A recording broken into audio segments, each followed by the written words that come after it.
बरेच दिवस झालं माझ्या मनात येतच होतं की तब्येत कमी करावी, त्यासाठी व्यायाम करावा, पण व्यायाम काय माझ्याकडून होत नाही. मग म्हटलं डाएट प्लॅनच तयार करावा. डाएट प्लॅनमध्ये सगळ्यात महत्त्वाचं येतं ते म्हणजे भात आणि गोड पदार्थ. गोड पदार्थ सहसा तर मी काही खात नाही. मग भाताकडेच तेवढं नियंत्रित करायचं होतं. म्हटलं आजच्याच दिवस शेवटचा भात बनवावा छान असा आणि उद्यापासून भात बंद करावा. मग म्हटलं मसालेदार भातामध्ये काय बनवावं? फ्रीजमध्ये वाटाणे सापडले. मग पटकन वाटाणे घेतले, छान असे त्यांना सोलून घेतले, बटाटा घेतला, गाजर घेतलं, कांदा, टोमॅटो, कोथिंबीर आणि कढीपत्ता एका बाजूला काढून घेतलं. कांदा चिरून घेतला, टोमॅटो धुवून घेतलं, टोमॅटोचीही स्लाईस काढून घेतल्या. सगळं काही एकत्र करून घेतलं. त्यानंतरनं लसूण, खोबरं, कोथिंबीर याचं वाटण थोडंसं काढून घेतलं मिक्सरमधूनच. ते झाल्यानंतरनं गरम असं पातेलं करण्यासाठी गॅसवरती ठेवलं.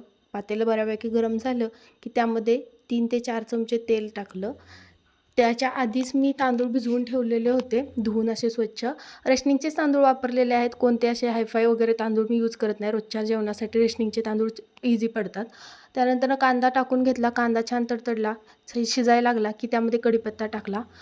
त्यानंतर टोमॅटो टाकलं. टोमॅटोचा रस असा छान प्रकारे तेलामध्ये उतरायला लागला, त्याचा कलर यायला लागला की मग त्यामध्ये जे वाटण केलं होतं मिक्सरमधलं ते टाकलं.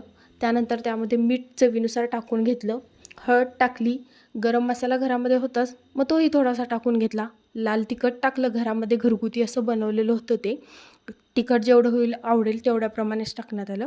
मग ते सगळं मिक्स करून घेतलं. त्यानंतर टाकले जे सोलले होते ते वाटाणे, बटाटा आणि गाजर.